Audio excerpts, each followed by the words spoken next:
Greetings, everyone. P. Pardo here from Sea of Tranquility. Welcome to another episode of In the Prog Seat. It's album study day once again. Let me introduce the crew before we introduce the album. Sitting right next to me, right there. Well, he's not sitting right next to me, but in the Zoom he is. The professor of Prague, Mr. Ken Golden. Hey, Right down below me, at least that's what I see, is Chad Hutchinson. Over that away is Mr. Eric Porter. And all the way down, all the way from Mexico, Louis Nasser. Hello, buenas tardes a los que nos ven en España y en México y en Latinoamérica. What's going on? Tierra de Fuego. What's happening, my friends? Good Ready evening. to either tear down the wall or put up the wall today? What do you think? Oh, yeah. Let's do it. Pink Floyd The Wall is our album study today. Some of you are probably saying, but it's not a prog album. It's beloved by proggers worldwide. What is it? Bossa Nova? I mean, It's Pink Floyd. It's That's funny right. because I asked in re-listening to this, since we decided we're going to do this, I asked myself that question. All right, Pete, what do you think this album is? Is it a progressive rock album? I don't think it is, but it's okay. It doesn't have to be. I just think it's a rock opera. It's rock album. That's right. this very thematic, kind of grandiose, whatever it is, double album. And we're going to kind of tear it apart tonight. And for those watching, all right, back up a couple weeks, we did very similar type thing with Tales from Topographic Oceans by Yes. We had some mixed opinions on the panel. Some kind of like it, some don't like it at all, some do like it quite a bit. But apparently there's a lot of people out there who think that's the greatest album ever. And so we got a lot of hate for that episode. Oh, well, it is what it is. I know the similar type thing is going to happen tonight because there are the folks who think that this is the greatest masterpiece ever recorded. If you say anything critical about it, all of a sudden, boo, no good. But, we're going to give our honest take on this album. And I know myself personally, I haven't said great things about it over the years, but I found it very interesting to go back and revisit this again because I hadn't heard it in a few years. And I'm sure everybody else kind of went through similar things. So we're going to start off tonight with Louis. There's a reason why we're doing that. And again, how we run these episodes is we're going to give our honest take on these records, right? And on this album in particular. And I'm sure we're going to talk a little bit about the concept. We're going to talk about the instrumentation, the length, what it is, all that good stuff. How does it compare to Pink Floyd before and after, all that good stuff. So, Louis, why don't you kickstart us here on this story about a guy named Pink? Well, so talking about the album first and then later my impressions of it and how it relates to me. I find that the album is an extraordinarily well put together piece of art rock. Essentially, the story is the album begins exactly as it ends, with a little trumpet, a little theme, right? And it begins with the guy having a meltdown in a hotel room somewhere. He's on tour, and he's just kind of going back through his life. And it's one of those albums that really begins, and you're in the middle of the action. You're stuck in this guy's persona, the Pink persona, who is this fascist, neo-Nazi, disgusting man, is out there, hurling slurs and judging his audience and asking for them to get shot and do all these things, right? And it is one of the first times you ever hear in a Pink Floyd album that the record proper begins with power chords and a more rocking presentation, right? It's just like, the minute they hit that A major, this is not your old Pink Floyd. It's different, right? And from that point on, it's no longer that. Now it's the past. Now he's a child. Now he's remembering what it was like to grow up with the absence of his dad. And he's lamenting that. And he's thinking about as an adult, he's thinking back to the past. He's in the present, the story keeps moving forward and backward. And it essentially presents to you a very detailed and very realistic, to me, portrayal of childhood loneliness. And then it's juxtaposed with the guy who's made it, who is even more lonely as an adult. And this is something that's not just a Pink Floyd thing. Every major rock band and rock star has gone through these meltdowns, right? He is basically alone. And in this back and forth, it's all happening in his head in this hotel room. But as he goes back and forth with his childhood story and then his present story, he realizes that he had lost complete control over his life. His wife is no longer a part of his life because of him. He is absolutely isolated. He's on tour, calling home, and he's being told, hey, I don't know what's wrong. We keep connecting, but there's a man answering, and he keeps hanging up, right? And there are all these things. So it's, and he feels like he has to be judged. So in his mind, he goes through this public judgment.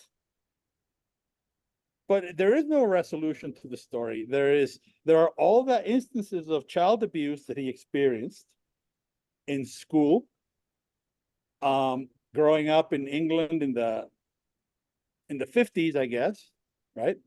And then the excesses of the rock star life and the isolation that comes with the fact that you are basically in front of a sea of people. You're no longer in front of it. Don't forget the oppressive mother and the oppressive teachers. Well, yeah, the mother was oppressive because she was overprotective. Right.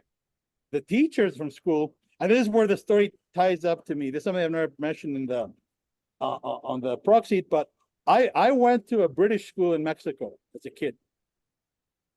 And every single thing that happens to that kid in that school has happened to me as a child at school. I had the teachers humiliate you, beat you, all these things, right? So when I first heard that record, I was about 10 years old.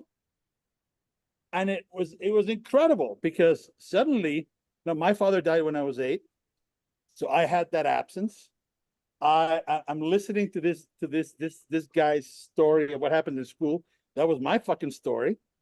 On top of that, there are all these sounds that I had never heard sounds like this anywhere. To this day, I hold that this is easily David Gilmour's greatest accomplishment with Pink Floyd. Is the guitar sounds on this album are massive, and they sound fresh today. Now, granted, the album has a lot of guests. It was not a happy time for the band. Richard Wright was really struggling with his drug addictions and his divorce and other things. He didn't really want to be there, and he wasn't for the most part. And Waters and Gilmour were really at loggerheads with each other. They had to bring external producer, Bob Ezrin. They had to bring mediators. They had to bring Michael Kamen. They had to bring Lee Retner and all kinds of other session players. Some of the songs were, I mean, people say it's not a prog album, but I'll say that there are sections of, for example, Mother, that are quite tricky to play, which is why Nick Mason doesn't play the drums on that song. It's actually the Porcaro brother. Yeah, and there's lots of there are many unnamed session players also. The Spanish guitar at that time was played by an unnamed session player. Is there anybody out there? Arpeggios, and some of the stuff in Vera Lynn, some of the stuff in Nobody Home. That's not Gilmour. These are the other people playing. And then they had other issues, like they didn't know how to finish the solos. And that's where the genius of Lee Ritenour came in. So it's a record about a band that is having a lot of problems as a band.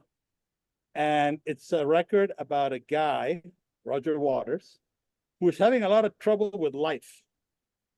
One of the important things that happened was that Bob Ezrin was brought in, and Bob Ezrin really cleaned it up, because the original version of the album was very specific with times and dates and names. It was like an almanac of fuck yous to everybody that had ever wronged Roger Waters. It was also a triple album at that point. Yeah, and so Bob Ezrin said, you know what, man, it's too close to you. You can't see it, but this would be a lot better if we take out the specifics. And let's just keep this story about this fictitious kid who becomes a rock star, who becomes disenchanted with life, and who is having a meltdown, because this is something that you know very well. And that's what happened. David Gilmour did not bring too many ideas, but he brought himself. And I think that it is his best work recording with Pink Floyd. It's certainly, I don't think he has any other album with more solos. It is Pink Floyd's most guitar heavy album. To me, this is an electric guitar cream dream album. I love everything about it. It's just fantastic. And I do remember empathizing very much when I first heard Another Brick in the Wall Part 1. And it's the guy lamenting the absence of his dad that really just stopped me cold in my tracks. Because it was the first time in my life where I listened to a record and I thought, wait a minute, this is about me. How the fuck could that be, right? Because I was living that life, that kid in Mexico, but it was very similar in many ways. So I didn't really understand the rock star part and why he was so pissed off at life. So you have to wonder how many people had that same impact with hearing this album for the first time. I imagine many. I mean, I remember talking to a lot of my friends from school. We went to the same school. We received the same abuse, right? I mean, they didn't, maybe their dad hadn't died, but it was the same situation, and it was the same insecurities and the same fears. And then how these things get woven into the story. And it's a very clever thing, because essentially the solution this guy has is he had become disenchanted with being in Pink Floyd during the Animals tour. It's a very well documented thing that there were people were partying too hard and not really listening to the music. They started playing stadiums instead of theaters, and there was no longer really a connection with the audience. I've only once played a gigantic audience, and it is very weird. It's a lot better to play in a nice sized club full of people or a small theater, because then you're with everybody, right? You make eye contact with everybody. Well, Pete Townsend said it perfectly. Pete Townsend, after Woodstock, said, "I absolutely hated it." It's like, yeah, it whatsoever. It dehumanizes the connection that's required between the artist and the audience. And so this guy was blowing up firecrackers, and Waters told him to come close, and he spat in his face, which is not cool, but he did it. And then after that, he decided that he needed to, he just couldn't deal with this anymore. And he conceived of two concepts, the pros and cons in The Wall. He presented both to the band chose The Wall. And in The Wall, he creates this wall. But it was also, like much of what Waters does, self-referential, because he had already become isolated. He had already built these walls. And even in the record, he admits that he needs other people. He admits that the wall keeps people out, but it keeps you in. It just makes the problem worse. So, which is one of the things I like about the record very much are the lyrics. I think the lyrics are some of Waters' best, in spite of the fact that it does mix all this stuff with World War II and his dad, and things that are really not necessarily relevant to everybody in the world, but for him, it was very important to bring that out. And to also make a comment about how stupid, how disgusting these fascist people are. I mean, he calls them openly the worms on the record, right? It doesn't praise Nazis and anything like that. It's basically saying, look, these guys are shit, and I'm turning into one of them, right? I didn't even realize how it happened. But when I realized it happened, I just had to stop everything. That's what, in the movie, that's the scene where he's drinking water out of the toilet, and he's basically trying to come to terms with how the hell did I get here, right? So I find that the record, people may say it's not prog rock. I mean, it has repeating themes. It has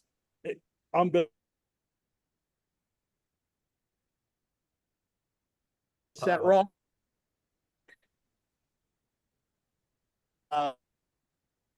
It's to me,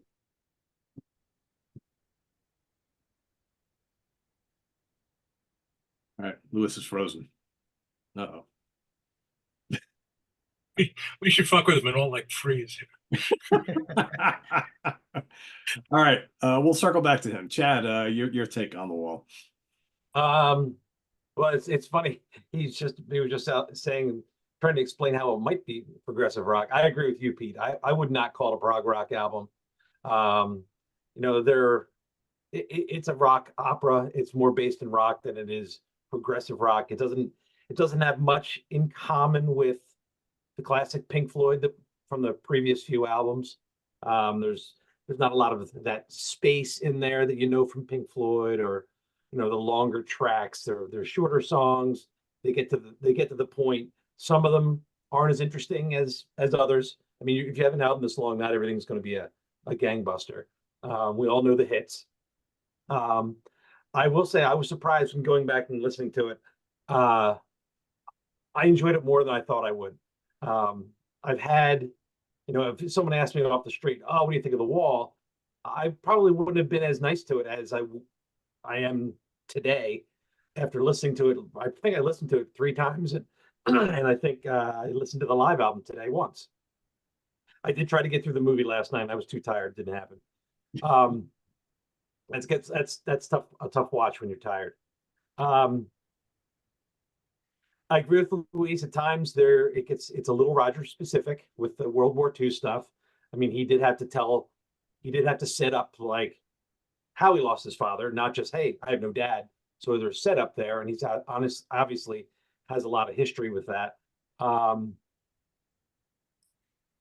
think it is a product of Roger Waters. I mean, I don't think that's a surprise.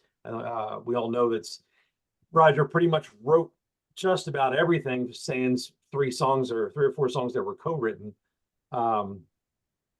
So it doesn't have the Pink Floyd collaborative sound. You certainly get a little bit more of that when David Gilmour's involved in the writing, like Comfortably Numb, Run Like Hell. And even those who I think he had tagged for a solo album. And you can hear like his use of the delay pedal showed up on About Face, songs like Until We Sleep, All Lovers Are Deranged. You can see kind of where that came from.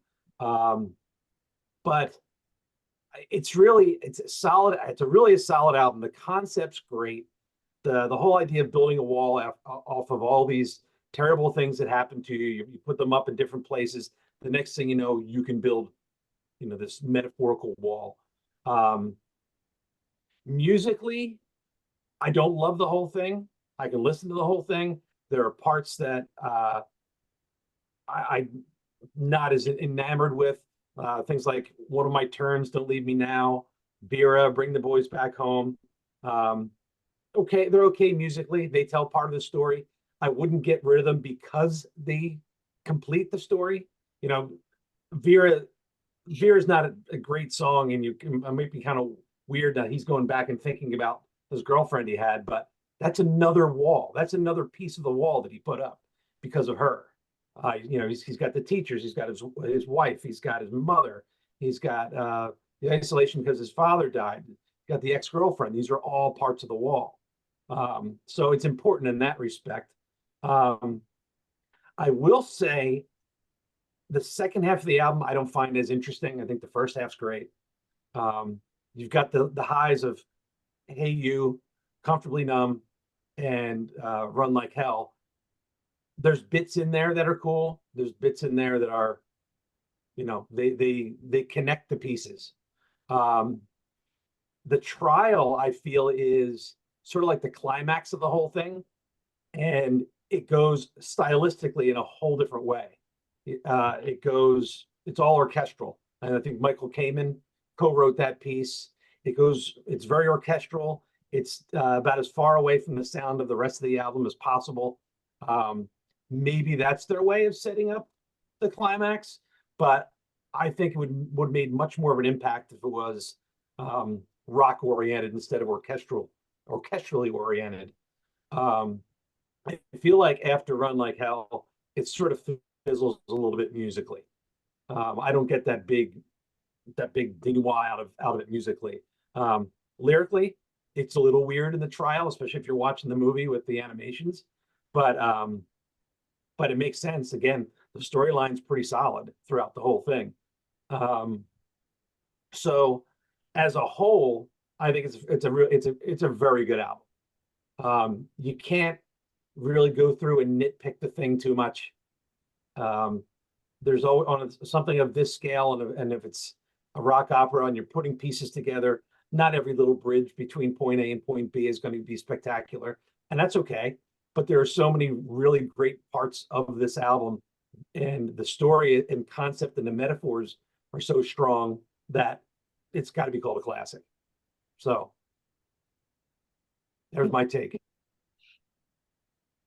So Eric, what was it like for you to revisit, and how long had it been since you heard this whole thing through and through before we decided to do this episode? It was a really long time, and obviously I'm older than Lewis because this was a high school album for me.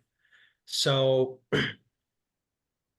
not to be stupid about it, but this was kind of a get high with your buddies album, and that's what it was in high school. But I think, going back, I had the same impression as Chad.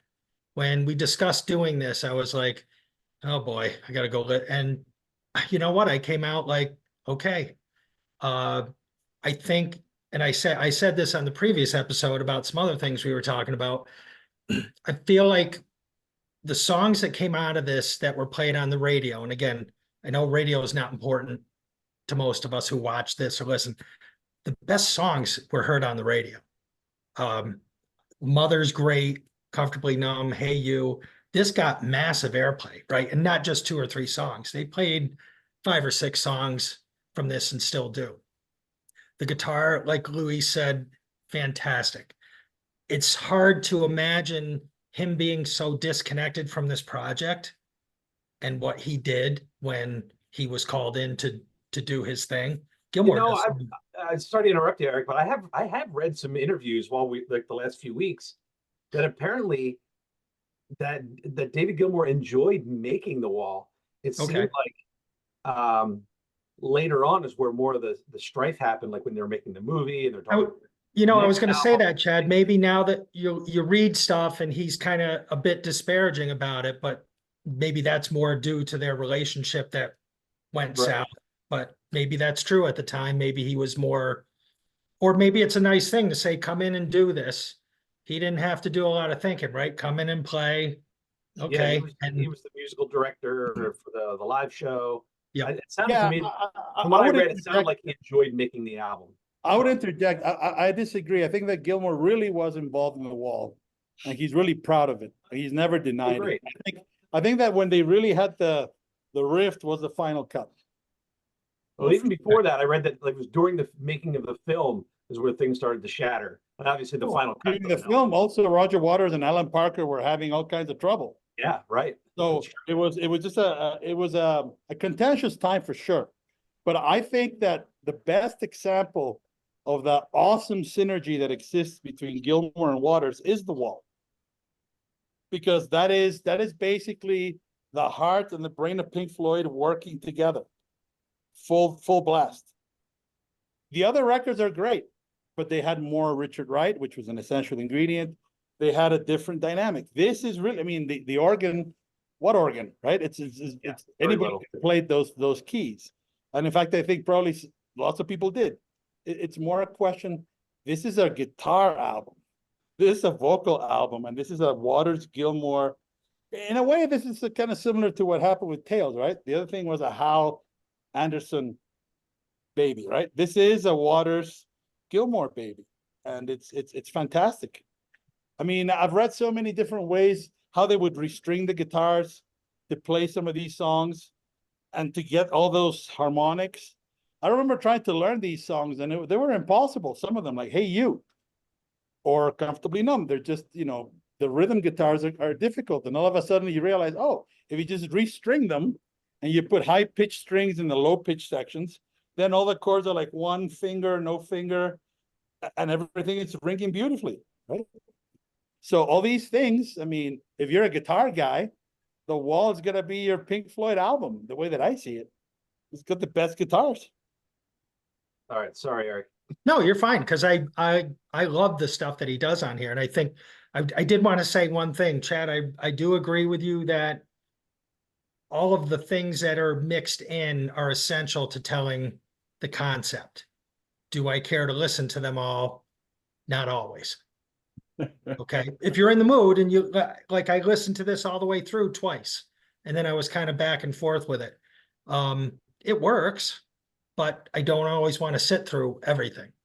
And then the only point with the guitar point is it Don't Leave Me Now, when they talk about some guys can play one note and kill you. That sustained guitar note when everything comes in is absolutely brilliant. And it's just sitting there, feedback, and that gives me shivers. And I'm like, that's one note that he's sitting on. But I get it. I mean, he had all that stuff, like you said, the stage show, he put a movie together. I don't think you could do this without all of its parts. It's just that I don't always want to sit through this entire album, but it's up there with the great Pink Floyd albums. So that's my take. Did you guys ever see the show live? I No. did. I saw Roger Waters' version of it. I was Yeah. at National Coliseum 1980. Wow. Okay. They played, I don't remember how many shows they played. They were under contract to tour. It was part of their deal, I guess, with Columbia, Sony. They had to tour the album. They played Los Angeles and they played the Nassau Coliseum. I think it was one more show in LA than Nassau. Nassau was 4 nights, I believe. And it was quite a spectacle.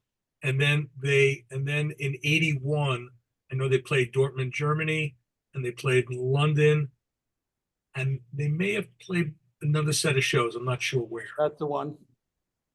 It's a great live recording. It really is. That came out many years later. Yeah, it came out in 2000. But it was an interesting show because there were a lot of guys on stage, and and the roadies literally built a wall from ground to the ceiling, and that was the intermission was when the wall got completed. And then the second half of the show, the band would perform behind the wall. So every once in a while, somebody would pop up, a brick would open up, and you'd see Roger Waters like playing an acoustic guitar in a recliner.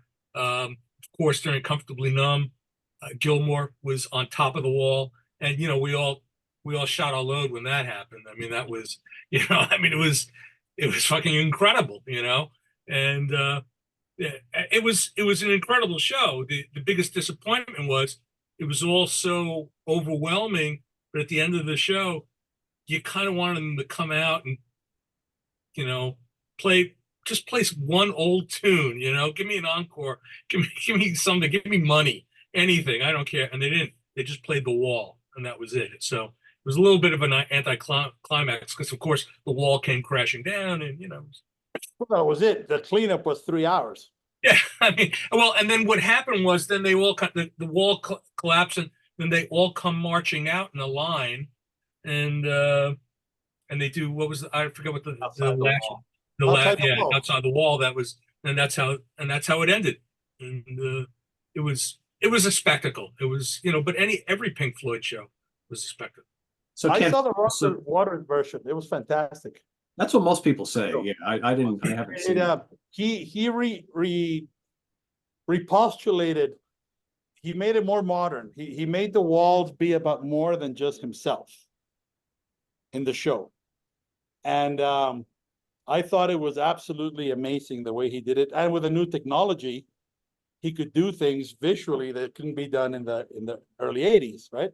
Yeah, the So- projections were really crisp, and they could do different things. Oh yeah. When the plane crashes, you can smell in the arena the gasoline and the smoke. And it was fantastic, right? So, kudos. This is not an easy thing to do, right? It's I don't know how many good things I can say about it, but what I will say is that, and I'm sorry that I have to move and the internet is shit in Mexico. It happens, but it's the only thing I wanted to say that got cut off before about this record was that I don't really know too many people, musicians, who have not at some point or other during a sound check busted out into one or two key guitar licks of this record. You can't walk into a guitar center, there isn't somebody trying to play, you know, at least a little chunk of the solo to comfortably numb. It is now iconic. It's that simple, right? It's for me though, it's a very personal album. It's an album that I even though I'm not Roger Waters, obviously, nor do I have his life, thankfully, but there is enough commonality that I could really empathize with it. And it really did feel like for a kid, it did feel like it was about me. Now you were telling Eric about how it's an album to get stoned. Let me just tell a quick story. When the movie came out, and absolutely. Oh yeah, the midnight movies, sure. Well, when the movie came out, me and my friends went, but we were underage. But we just got into the theater because we're in Mexico, of course, and it's possible. We get in, and as soon as the curtains go up, because those days the movies had curtains, right? And it starts, instantly the entire theater, and this is a large theater, it was like an 800-seater, completely filled with weed smoke. It was like going to watch a Sleep concert. Oh yeah. All of a sudden you were just in the middle of it. So I got to watch the movie for the first time in my life. I got stoned watching this thing. Just secondhand smoke. And the movie is an entirely different trip, but it's wonderful too, right? I was saying that the Empty Space is that track. I don't know if you guys know the one. On the record is very, very short. It's actually quite long, and it has a long verses, and it's about the touring. They have the long version in the movie. What And she that's one of my- would do now? Is that what that's the second part of that? Yeah, it says, should I buy a new guitar? Should I buy a more powerful car? When he's just saying, what should I do? Right? Because I have all this money, have all this fame, and I'm miserable. Right? And that sequence in the movie took me by surprise because I didn't know there was more music. I thought it was just the album, right? And suddenly you get to the movie and there's all this other new stuff. When the Tigers broke 3, that's not on the record, but that was in the movie. Right. Etc. So yeah. So, and I did have a question. You brought up how Ezrin kind of got him to back off a few things conceptually. Is that what you were talking That's about? what I have read, yes. Okay. Yeah, So I read the same thing. is part of that, I guess, like, was the rock star thing initially part of his concept or no? Like, because I always heard I don't know that was a Sid Barrett thing that came into the story. That was more Sid than him. I don't think Sid Barrett ever got that famous. I mean, The No, whole but thing I think going Sid crazy. influence. I think there was some Sid influence based on what Sid's situation was. I mean, The you feel downward like eyebrow spiral. shape. The downward spiral. Yeah. no, what I read specifically was that in the original script for the lyrics and things, people were named. Okay. It wasn't the teacher, it was Mr. So-and-so. It wasn't, things are extremely specific, like addresses, last You don't names. want to do that. Yeah. It was a litany of fuck yous to all the people who wronged this guy. And Ezra said, look, man, we need all that shit's gonna hit the cutting room floor, and we're gonna reframe it in a more general way. Well, then we And, owe Bob Ezrin a thank you, right? Absolutely. Bob Ezrin produced that record brilliantly. Roger Waters may not want to recognize the fact, but it's undeniable. He did him a favor. And you can hear that favor also in tunes like The Trial.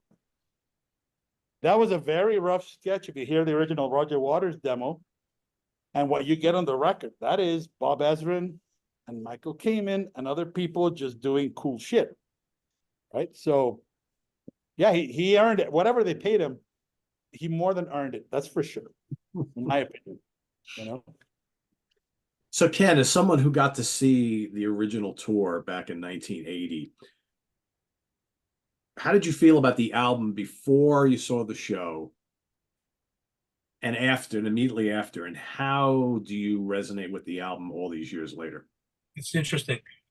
My first experience with Pink Floyd was was Animals, really. And to me, Animals is in itself a different, a different kind of a Pink Floyd. And in a sense, well, I should just jump in one anecdote. I saw Pink Floyd, Madison Square Garden, July 3rd, 1977, the Animals tour, Mm. and Roger Waters stopped the show because someone threw an M80 on stage, and he threatened that they would walk off. And anyway, so so you could see the germ of the storyline of and then of course there was the famous Montreal incident where he spat on the crowd. So at the time, I when this came out, we didn't have the storyline. I mean, we read the lyrics, but it was a little bit of a hodgepodge. It really wasn't until the movie came out where the whole storyline became a bit more cohesive. So seeing it live, it was a spectacle. I mean, it was, I was 20 years old, and I was excited to go see Pink Floyd, and he went, and it was fucking crazy. You had the airplanes flying in, there was all this shit going on, and it was absolutely like nothing you had ever seen before. And then, we used to hear the album constantly. We were pounded with the album on the radio. I mean, and then for me, I kind of detached myself from the album for years.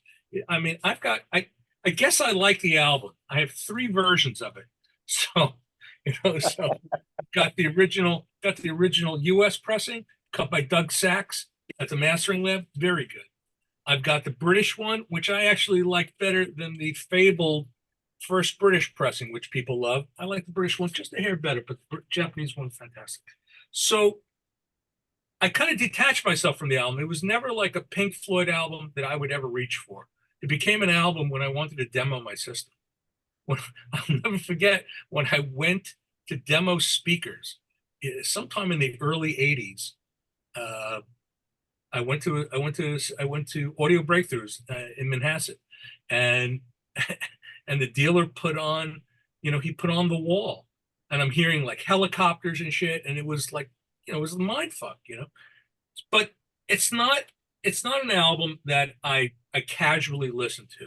I hadn't heard it in years. So when we got the assignment, it was interesting because I have a very different perspective of this record now.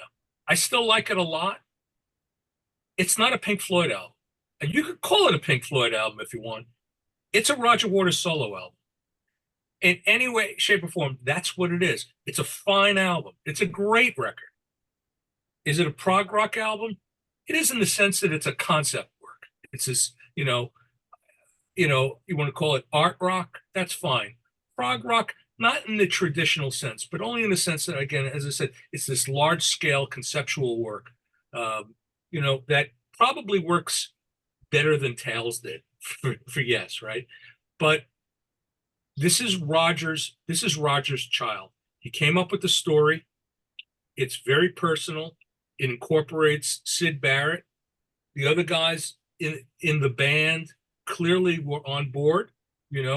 That's not a problem. And there's fantastic playing. But compare this record. I won't even go back to metal. Compare this record to Wish You Were Here. It doesn't sound like that. Compare it to Dark Side of the Moon. It doesn't sound like that. Does it even sound like Animals? Maybe a little bit. Because that's when Animals is where Roger really took over the band. And he wrote almost the entire album. And Animals is very different from Wish You Were Here. Animals is very dark. I would argue, however, that Dogs was a song that was written at the same time as Wish You Were Here. Oh, Raving the Drooling and You Gotta Be Crazy. Sure. Those were the carryover tunes. Sure. No, so those songs, but they were put together by the guys in the same spirit. Sure, Louis, but what I'm saying is you can hear the changeover in sound. Roger was taking control of the band, and you could hear the change in the sound. Animals, by itself, is very different from Dark Side of the Moon and Wish You Were Here. It's very dark. It's very dense. It's very closed in. Conceptually, in terms lyrically, on every level, it's really kind of, it's not a positive and happy album, and that carries it over.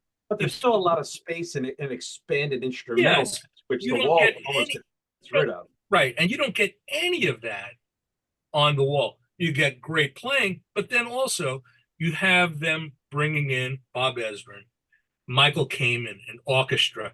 You have Tony Tennille singing on this album. You have Lee Ritenour on, credited to 2 songs, but if you do a little research, he's on at least 4, right? And Rick Wright is credited playing a lot of keyboards on this album. He's kind of missing in action. Where is he? There's not, it could be anybody, right? And Nick Mason, well, it's Nick Mason, so it could have been anybody. If you take it for what it is, I think it's a great personal album for Roger, that his friends David and Nick and Rick played on, and they played their asses off. Well, at least David did, so there's some epic soloing on the album, and like I said, it's an okay listen. I like the album very much, but listening to it now, 40 years later, 45 years later, right? So it's not what I thought it was. Back then, it was a Pink Floyd album to me. I never thought in those terms. I was probably too busy getting high. I don't know, to really think about it, But now, you listen, I've always said this, the way we listen to these records, it's really a product of the time when you heard it, So I might I don't know, just pull up a record and some album from the 70s, and it will resonate with me differently than, let's say, Eric, who's much younger than me.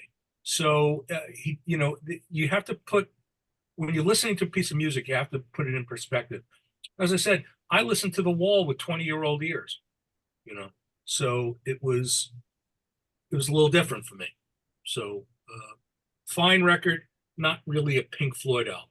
So to me, the real Pink Floyd kind of died at Animals. That's sort of but good record, and great playing. The story, And by the way, I didn't like the movie. Did you guys like the movie? I'm not a fan of the movie either. Originally, I think that weren't they originally going to do a concert film? I know they filmed it. Yes. Yeah. But once Roger Waters wasn't going to be Pink anymore, they decided not to use any of the footage. Didn't make sense. Yeah, I didn't. You know what? It filled in holes in the storyline. Like it kind of made it. It kind of laid things out in a more linear way. But yeah, we didn't think so deeply. In 1979, we just wanted to listen to this fucking record. It was, it was an oral experience. It was overwhelming, but it's not a Pink. I don't know. For me, it was anything but. I mean, I was like immediately captivated by the whole thing. And you raise an interesting point. What makes a good novel or album is not what makes a good movie. Right. Yeah. So the Alan Parker had an idea of how to tell a good movie story, which was not Roger Waters' idea of the story. That's why they fought. Yeah. But Roger Waters didn't understand that, look, I'm not a fucking movie director. This guy is getting paid a lot of money because he knows what he's doing. I should just let him do his job, right? And the album suffers from the fact that when Ezrin edited it and made it more listenable, indeed, the storyline suffered. There are bits and pieces that were taken out that would have helped you understand it better and that are present in the movie, right? But I think that there's enough in the album that even 10-year-old me could understand it. I couldn't understand why a rock star would be so miserable. That part I didn't get, because everybody always thinks that all you need to be happy is to have this immense success. Later on, you mature, you grow up, and you realize that, no, of course, that's bullshit. But at the time, I didn't understand it. I didn't understand. And when I saw the movie, I was even more confused by the sequences of the flowers and that rapey flower and all these things. I was too little to get it. I get it now. When I first saw it, it was like, wow, what the fuck is this, right? It was a little much. I do love, however, everything they depict about the school and the teachers. You know, that line, when we were young and went to school, there were certain teachers who would hurt the children any way they could. That is rock solid fucking true. By pouring their derision upon anything we did, exposing every weakness, however carefully hidden by the kids, fuck it, eh? That was real. I had a happier upbringing. It was real for me, right? That's what happened. Let me throw out a question. Yeah. What do you think The Wall would sound like if it was just the four of them? Would it be a Pink Floyd album? Well, I think it's a Pink Floyd album as it is now. I mean, again, Because it says so on the cover. the Actually, it doesn't even say so on the cover. yeah, I mean, what I would say is The Wall is as much a Roger Waters album as a David Yes. Gilmour album. No. No, David I would not Gilmour- say that. Louis, how could you say that? He wrote everything Because except for Roger four Waters didn't songs, write any of those and solos. he co-wrote those four songs. It was Yes, but his the concept, guitar it was his arrangements vision, were made by beginning Gilmour. to end. Waters didn't write any one of those solos. If you take out Gilmour's No, played no, solos from the songs, if you take out the layers of guitar, that idea of the ostinato note, the pedal pointer with the changing chords, those songs suddenly, have you heard the demos? The Hey, demos don't sound like that. I'm not saying that the album wouldn't be important without Gilmour's contributions. Of course, Yeah. you know, if it was Snowy White, it would be a different record, right? But Right, but I guess But- what I'm saying is the fact that David Gilmour didn't write a lot of it doesn't mean that he didn't make it his, and that he didn't deliver the same level of intensity and awesomeness that he delivered to the other records.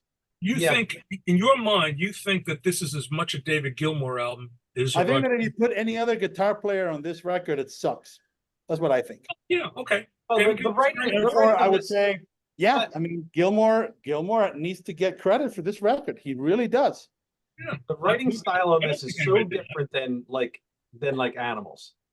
It leans, if you start listening to Roger's solo stuff, the songs are much more like this than they are like classic Pink Floyd. I saw Roger do. I saw the pros and cons at Hitchhiking, and I saw what was the album that came after that, the one with the black cover with the green. Radio There was Chaos. Radio I Chaos. saw that tour too.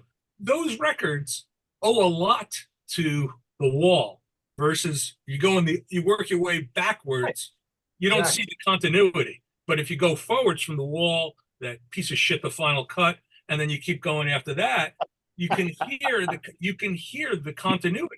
It's clearly has Roger's DNA all over it. That's right. He made a great solo album, a great one, and he got his buddies to play on it, and they did great. They should all be proud of it, and they made a lot of money. Yes, that they did. I think it's the third biggest selling album in history. I think I could be wrong. Somebody will point out. It's the only album I have bought as a CD, as an LP, and as a cassette. I paid for it 3 times. You know, I noticed that I don't have it on CD, which kind of tells me something. I went through that period where I listened to it. I listened it to death, and then I put it away, and I didn't think about it till, like I said, friends came over and we wanted to do a shootout. Which pressing sounds better? Because Yeah. I'm an idiot. Well, audiophile. I did- You know what, Lewis, maybe to your point, that's why he pulled Clapton in and Beck in for his solo albums. I got to get somebody who, at least maybe a name, is up there with Gilmour. That I don't think they. Well, they he had reached to, that Eric. height. You kind of have Yeah. to. When I saw the Pros and Cons tour, I saw him at Radio City. He had Eric Clapton on guitar. Yeah. The- Look, I think that I personally I am a little bit underwhelmed by Clapton on the Waters album.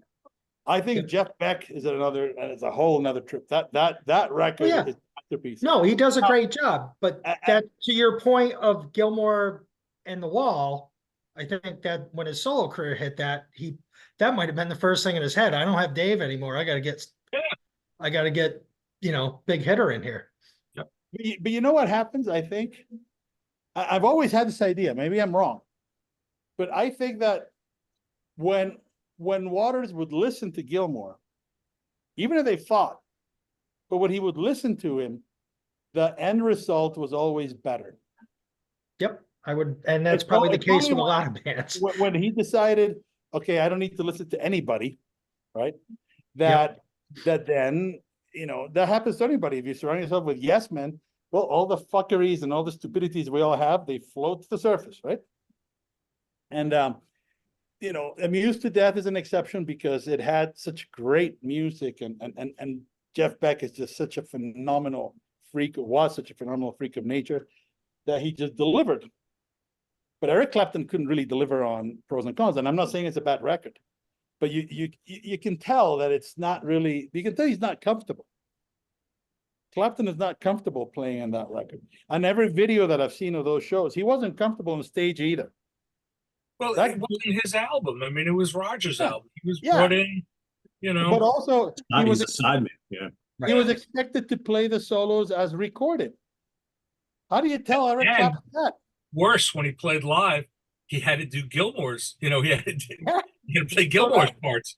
That's a bit offensive to Eric Clapton, right? You don't tell Eric Clapton play covers, right? And that's something that Waters did. Yeah, but he signed up for it, Luis, right? I'm sure he got paid.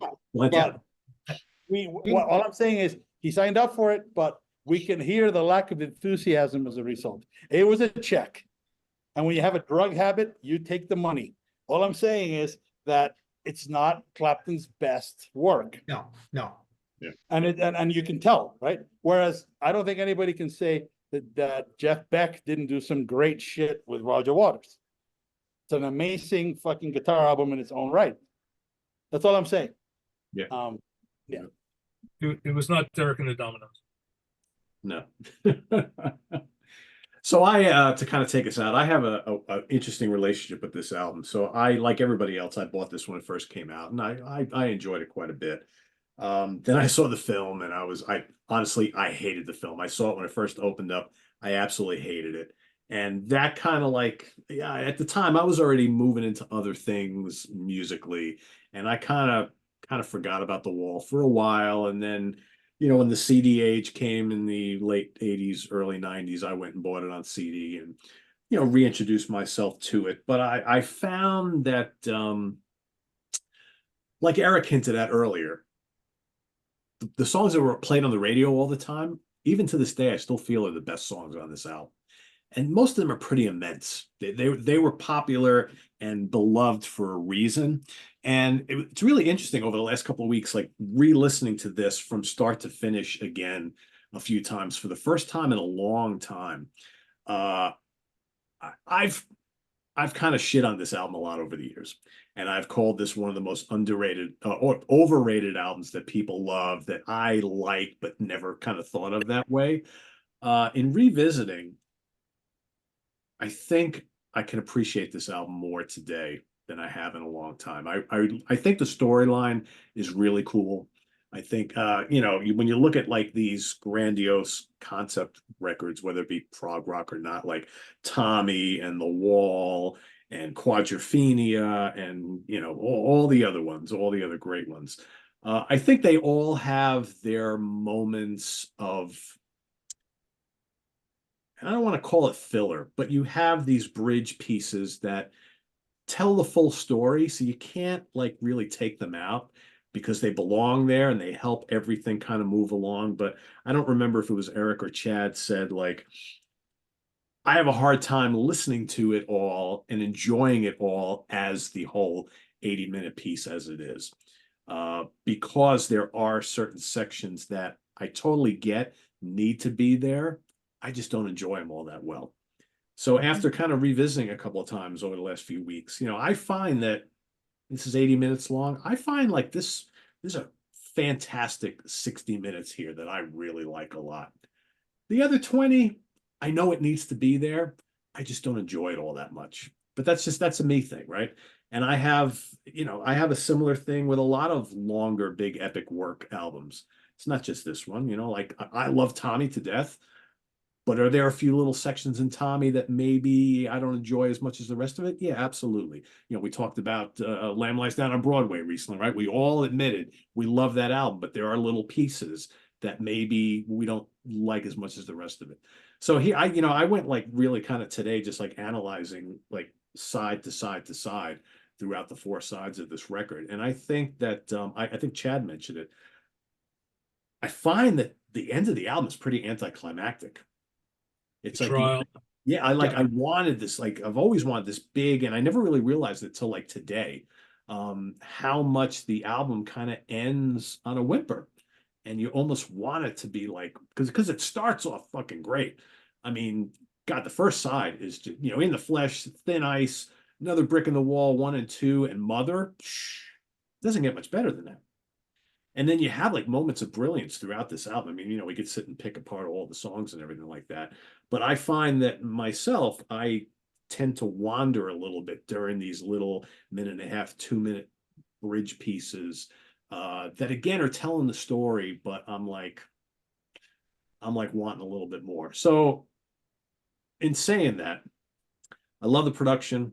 I think this is a classic. I think everybody kind of hinted that this doesn't sound anything like the albums that came before. I mean, you listen to like Metal, Dark Side of the Moon, and Wish You Were Here, maybe even Animals, and you listen to this, it's very different. Very different. It still sounds like Pink Floyd, sort of, but it's the Roger Waters influence is all over this, I think. But I will agree with Lewis 100%. I think this album contains the best David Gilmour guitar work on any album. He sounds amazing on this album. All over. I mean, every solo is just biting and just emotional, and you feel it right here. The big power chord riffing from time to time, just like this menacing doominess that this whole album kind of has, I think is great. So to kind of sum it all up for me, I feel a little bit better about Pink Floyd The Wall today than I do maybe a year or 2 or 3 or 5 ago. Because for many, many years, I've been kind of like, The Wall, I know everybody loves it. I don't love it. I don't love it as much as Animals or Wish You Were Here or Metal or Dark Side of the Moon. But I think I love it. I like it much, much more today after giving this a couple of weeks than I did previously. And I get why everybody thinks this is like one of the greatest albums of all time. I get it. I think the scope of it all, the story, Ken said it perfectly.